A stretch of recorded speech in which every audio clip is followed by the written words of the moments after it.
സുഖമായിട്ടിരിക്കുന്നത് വിചാരിക്കണം. നാട്ടിലെന്ന് വെച്ചിട്ടുണ്ടെങ്കിൽ ഇപ്പോൾ കൊറോണയ്ക്ക് ഭയങ്കര കൂടി വരുന്നതുകൊണ്ട് തന്നെ എല്ലാവരും സങ്കടത്തിലാണെന്നറിയാം. പക്ഷെ നമുക്ക് ചെയ്യാൻ വേണ്ടിയിട്ട് പറ്റുന്നത് ആവശ്യമില്ലാണ്ട് പുറത്തേക്ക് പോകാണ്ടിരിക്കുക. വീട്ടിലിരിക്കാന്ന് വെച്ചിട്ടുണ്ടെങ്കിൽ നമുക്ക് പേടിക്കാണ്ടിരിക്കാമല്ലോ.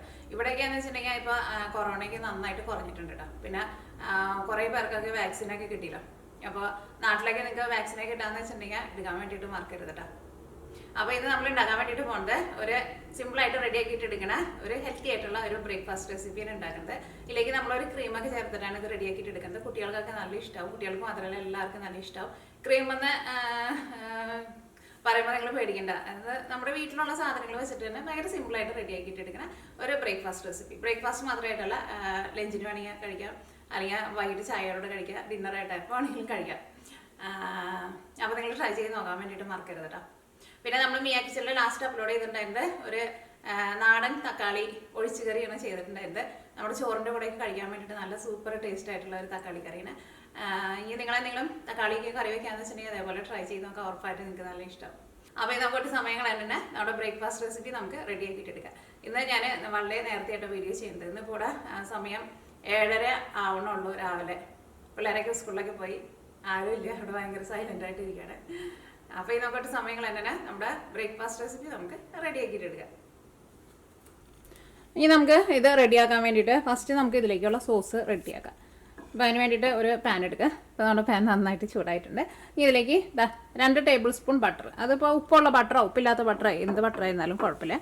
ഈ ബട്ടറിന് പകരം നിങ്ങൾക്ക് നെയ്യ് വേണമെന്ന് വെച്ചിട്ടുണ്ടെങ്കിൽ നെയ്യ് എടുക്കണ്ട. അപ്പോൾ 2 ടേബിൾ സ്പൂൺ ബട്ടർ ഒന്ന് നന്നായിട്ടൊന്ന് ചൂടായിട്ട് വരട്ടെ. ഇപ്പോൾ നിങ്ങളുടെ അടുത്ത് ബട്ടർ നെയ്യില്ലാന്ന് വെച്ചിട്ടുണ്ടെങ്കിൽ സാധാരണ ഓയിലും നിങ്ങൾക്ക് ഇത് റെഡിയാക്കിയിട്ട് എടുക്കുക. പക്ഷേ ബട്ടറിൽ ഉണ്ടാക്കുമ്പോൾ കുറച്ചും കൂടി നല്ലൊരു ബട്ടറിൻ്റെ ഒരു ടേസ്റ്റും വന്നു കഴിയുമ്പോൾ കുറച്ചും കൂടി നല്ലൊരു ടേസ്റ്റ് ഉണ്ട്. അല്ലെങ്കിൽ ഇപ്പോൾ നിങ്ങൾക്ക് ബട്ടറിന് വരെ വെളിച്ചെണ്ണ, സൺഫ്ലവർ ഓയിൽ, ഏത് ടൈപ്പ് ഓയിൽ വേണമെങ്കിലും എടുക്കാം. പക്ഷേ ബട്ടർ ഇനി നെയ്യ് ഉണ്ടെന്ന് വെച്ചിട്ടുണ്ടെങ്കിൽ അതിനകത്ത് ഉണ്ടാക്കാൻ വേണ്ടിയിട്ട് നോക്കാം.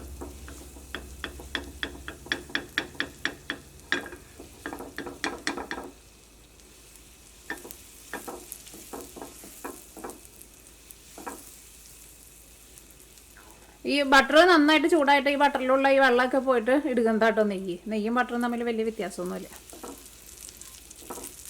നെയ്യ് ഉണ്ടാക്കുമ്പോൾ ഇതിനകത്ത് ഈ പതഞ്ഞിങ്ങനെ പതയ്ക്ക് വരില്ലേ, അതൊക്കെ അങ്ങോട്ട് പോയിട്ട് ആ വെള്ളത്തിൻ്റെ അംശമൊക്കെ പോയിട്ട് വരുന്നതാണ് നെയ്യ്.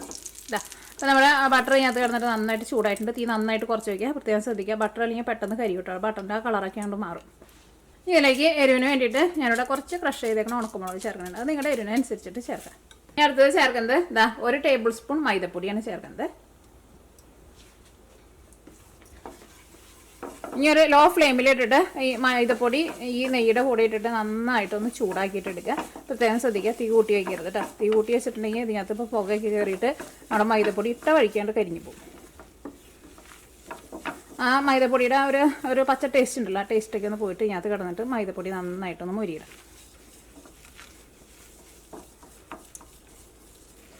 അപ്പോൾ ആ മൈദപ്പൊടിയുടെ ആ പച്ച സ്മെല്ലൊക്കെ പോയിട്ട് നല്ല നെയ്യിൽ കിടന്ന് നന്നായിട്ട് മുരിഞ്ഞതിൻ്റെ നല്ലൊരു മണമൊക്കെ വരുന്നുണ്ട്. ഇതിലേക്ക് ഞാനിവിടെ 1 ഗ്ലാസ് പാലാണ് ചേർക്കുന്നത്. അതിപ്പോൾ തിളപ്പിച്ച പാലോ തിളപ്പിക്കാത്ത പാലോ ഏത് ടൈപ്പ് പാലായിരുന്നാലും കുഴപ്പമില്ല. 1 ഗ്ലാസ് പാൽ. ഈ തീ നന്നായിട്ട് കൂട്ടി വയ്ക്കാം. ഇതിലേക്ക് നമുക്ക് ആവശ്യത്തിന് ഉപ്പും കൂടിയിട്ട് ചേർക്കാം. അപ്പോൾ നിങ്ങൾ ചോദിക്കും പാലിൽ ഉപ്പ് ചേർത്തിട്ടുണ്ടെങ്കിൽ പിരിഞ്ഞ് പോകുന്നു. പാലിൽ ഉപ്പ് ചേർത്തിട്ടുണ്ടെങ്കിൽ പിരിയില്ല കേട്ടോ. ഇതൊരു നല്ലൊരു ക്രീമായിട്ട് വരണം.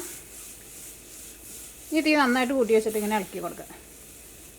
നല്ലൊരു തിക്ക് ക്രീമായിട്ട് വന്നു കഴിയുമ്പോൾ നമുക്ക് തീ ഓഫ് ചെയ്യാം. ഇനി നിങ്ങൾ ചോദിക്കും മൈദപ്പൊടിക്ക് പകരം ഗോതമ്പൊടി ചേർക്കാൻ പോകുന്നത്. ഗോതമ്പൊടി ചേർത്താലും കുഴപ്പമില്ല, പക്ഷേ മൈദപ്പൊടിയാണ് കുറച്ചും കൂടി നല്ലത്. ഗോതമ്പൊടിയാണ് നിങ്ങൾ ചേർക്കണമെന്ന് വെച്ചിട്ടുണ്ടെങ്കിൽ മൈദപ്പൊടി നമ്മളിപ്പോൾ 1 ടേബിൾ സ്പൂണല്ലേ ചേർത്തത്. അപ്പോൾ ഗോതമ്പൊടി കുറച്ച് കൂടുതൽ ചേർക്കണം. ഒരു 1.5 ടേബിൾ സ്പൂണിൻ്റെ അടുത്ത് ചേർക്കണം. പക്ഷേ മൈദപ്പൊടിയിൽ തന്നെ ഉണ്ടാക്കാൻ വേണ്ടിയിട്ട് നോക്കാം. മൈദപ്പൊടിയാണ് കുറച്ചുകൂടി നല്ലത്. പക്ഷേ മൈദപ്പൊടിക്ക് ആയിരുന്നാലും നമ്മളിതിലേക്ക് വളരെ കുറച്ചല്ലേ ചേർക്കണുള്ളൂ. അപ്പോൾ ഈ ക്രീമിൻ്റെ ശരിക്കുള്ള ഒരു ടേസ്റ്റ് കിട്ടുള്ളൂ. അപ്പോൾ നമ്മൾ പാല് നന്നായിട്ട് തിളച്ചിട്ടുണ്ട്. പാല് നന്നായിട്ട് തിളച്ച് കഴിഞ്ഞിട്ടുണ്ടെന്ന് വെച്ചിട്ടുണ്ടെങ്കിൽ പിന്നെ അത് പെട്ടെന്ന് തിക്കാവും കേട്ടോ. നല്ലൊരു ക്രീം പോലെ ആവണം. ഭയങ്കര എന്താ പറയുക, ഭയങ്കര തിക്കായിട്ട് വരരുത്. ഞാൻ എൻ്റെ ടേസ്റ്റ് ഒന്ന് നോട്ടെ, ഉപ്പൊക്കെ ഉണ്ടോ നോട്ടെ. ഉപ്പ് ഒരു പൊടിക്ക് കുറവുണ്ട്. ഇനി ഞാനോട് തീ ഓഫ് ചെയ്യാണ്. ഇത്രയ്ക്ക് മതി കേട്ടോ. കാരണം ഇത് ഇരുന്ന് കഴിഞ്ഞ് കഴിയുമ്പോൾ ഇത് ഒന്നും കൂടി ഒന്ന് തിക്കായിട്ട് വരും. അപ്പോൾ ഭയങ്കരമായിട്ട് തിക്കാവണതിലും മുമ്പ് തീ ഓഫ് ചെയ്യാം. ഇനി നമുക്ക് ഇതിലേക്കുള്ള മിക്സിങ് റെഡിയാക്കാം. അപ്പോൾ ഞാനിവിടെ 2 കപ്പ് മൈദപ്പൊടിയാണ് എടുത്തേക്കുന്നത്. ഇത് നിങ്ങൾക്ക് മൈദപ്പൊടിയിലോ അല്ലെങ്കിൽ ഗോതമ്പൊടിയിലോ വേണമെന്ന് വെച്ചിട്ടുണ്ടെങ്കിൽ ഗോതമ്പൊടിയിലും ചെയ്യാം. അപ്പോൾ ഞാനിവിടെ 250 ml മെഷീൻ കപ്പിലാണ് എടുത്തേക്കുന്നത്. മെഷീൻ കപ്പ് തന്നെ വേണമെന്ന് നിർബന്ധമൊന്നുമില്ല. നമ്മൾ ചായ കുടിക്കുന്ന ഗ്ലാസ്സിൽ 2 ഗ്ലാസ് എടുക്കുക. ഇതിലേക്ക് ഒരു മുട്ട ചേർക്കുക.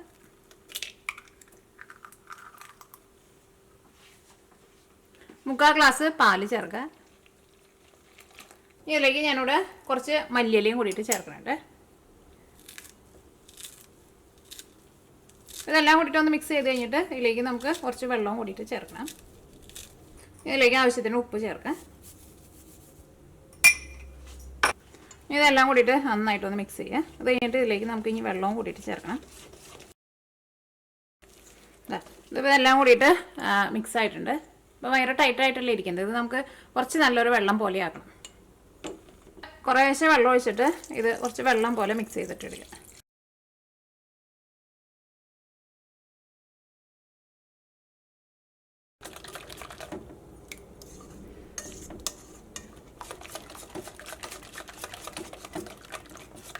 അപ്പോൾ ഞാനിവിടെ 1.25 ഗ്ലാസ് വെള്ളവും 3/4 ഗ്ലാസ് പാലാണ് ചേർത്തത്. ഇതേപോലത്തെ ഗ്ലാസ്സിൽ. അപ്പോൾ നിങ്ങൾ 250 ml കപ്പിൽ എടുക്കാമെന്ന് വെച്ചിട്ടുണ്ടെങ്കിൽ നമുക്ക് ഒന്ന് അളവ് നോക്കാം. നിങ്ങൾക്ക് ജസ്റ്റ് ഒന്ന് അറിയാൻ വേണ്ടിയിട്ട്.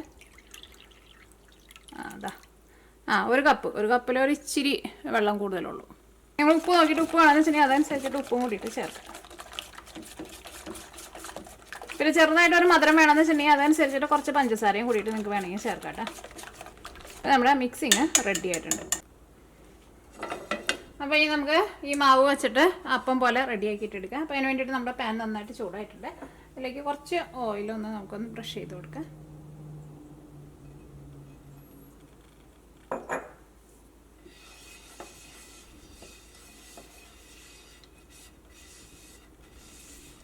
ഇനി നമ്മുടെ മാവ് ഒഴിക്കും.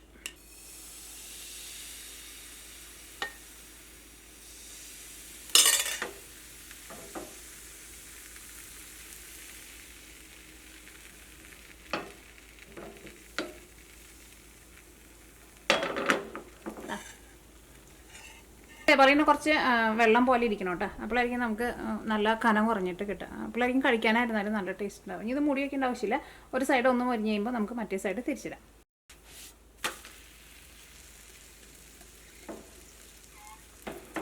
ഇനി നമുക്ക് സൈഡിൽ കൂടെ കുറച്ചും കൂടി ഓയിലൊന്ന് ഒഴിച്ചു കൊടുക്കാം. അപ്പോൾ ഇത് നന്നായിട്ട് മൊരിഞ്ഞ് വരും.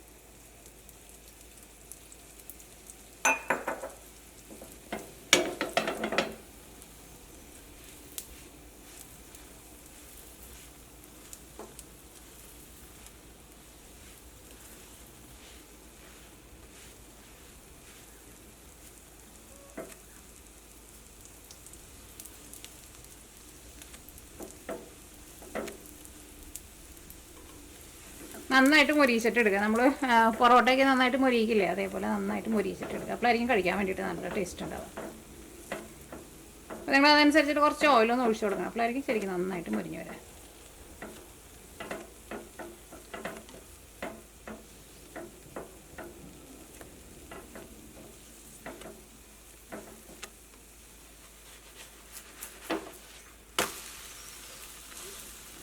നോക്കിക്കേ, ഇപ്പോൾ നന്നായിട്ട് മുരിഞ്ഞ് വന്നിട്ടുണ്ട്.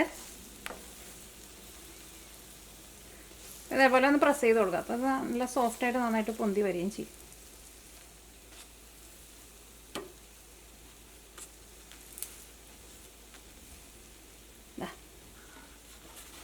നമുക്ക് എടുത്ത് വെച്ചിട്ട് ഇത് നന്നായിട്ട് കുറച്ച് വയ്ക്കാം. ഇനി നമുക്ക് ഇതിൻ്റെ മുകളിലേക്ക് ഒരു മുട്ടയൊന്ന് ഒഴിച്ചു കൊടുക്കാം. മുട്ട ഇതിനകത്ത് നന്നായിട്ടൊന്ന് സ്പ്രെഡ് ചെയ്ത് കൊടുക്കുക.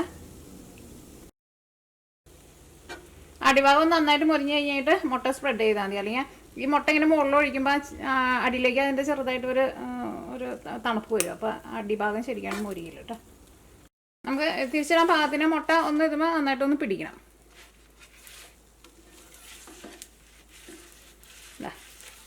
നമ്മുടെ മുട്ട ഇതുമ്പോൾ നന്നായിട്ട് പിടിച്ചിട്ടുണ്ട്. ഇനി നമുക്ക് ഇത് ഒന്നും കൂടി ഒന്ന് തിരിച്ചിടാം.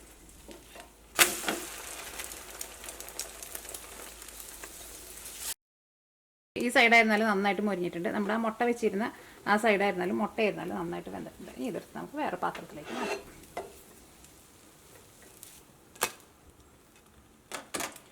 നമ്മൾ നേരത്തെ ഉണ്ടാക്കി വെച്ചാൽ നമ്മുടെ ക്രീം ഉണ്ടല്ലോ, ക്രീം ചൂടാറി കഴിഞ്ഞ് കഴിയുമ്പോൾ ഇതേപോലെ ഇങ്ങനെ ചെറുതായിട്ടൊന്ന് തിക്കായിട്ട് വരും. ഇതെന്ത് ചെയ്യണം, നമുക്ക് ഇതിൻ്റെ ഉള്ളിലൊന്ന് തേച്ച് കൊടുക്കാം. നമ്മൾ മയോനൈസൊക്കെ തേക്കണ പോലെ. ഇത് നല്ല സൂപ്പർ ടേസ്റ്റ് ആട്ടത്.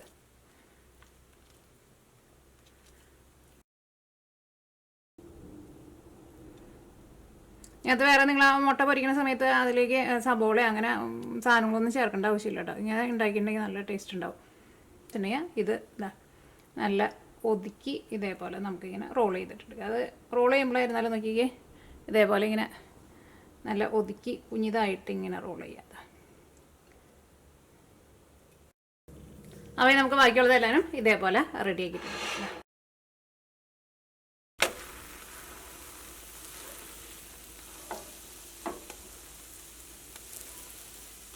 ഇത് നിങ്ങൾക്ക് മുട്ടയില്ലാണ്ട് വേണമെന്ന് വെച്ചിട്ടുണ്ടെങ്കിൽ ഇത് പ്ലെയിൻ ആയിട്ട് ഉണ്ടാക്കിയിട്ട് ഇതിൻ്റെ ഉള്ളിലേക്ക് നമ്മൾ ക്രീം തേച്ചില്ലേ അതേപോലെ ചെയ്തിട്ട് അങ്ങനെ വേണമെന്ന് വെച്ചിട്ടുണ്ടെങ്കിൽ അങ്ങനെ എടുക്കാം കേട്ടോ. മുട്ടയില്ലാണ്ടും എടുക്കുക, മുട്ട വെച്ചിട്ട് വേണമെന്ന് വെച്ചിട്ടുണ്ടെങ്കിൽ മുട്ട വെച്ചിട്ടും റെഡിയാക്കിയിട്ട് എടുക്കാം. ഇങ്ങനെ നന്നായിട്ട് ഇങ്ങനെ ഒന്ന് പ്രസ് ചെയ്ത് കൊടുക്കുക. അപ്പോൾ അത് നല്ല പൂരിയൊക്കെ പൊന്തി വരണ പോലെ നന്നായിട്ട് ഇങ്ങനെ പൊന്തി വരികയും ചെയ്യും. അത് ബാറ്ററി നിങ്ങൾ എടുക്കുമ്പോൾ അത്യാവശ്യം നല്ല ലൂസായിട്ട് വേണം എടുക്കാൻ വേണ്ടിയിട്ട്. പിന്നെ നന്നായിട്ട് മുരിഞ്ഞ് കിട്ടണമെന്ന് വെച്ചിട്ടുണ്ടെങ്കിൽ നിങ്ങൾ അതനുസരിച്ചിട്ട് ഓയിൽ നന്നായിട്ട് ഒഴിച്ച് കൊടുക്കുക. അപ്പോൾ നന്നായിട്ട് മുരിഞ്ഞ് കിട്ടും.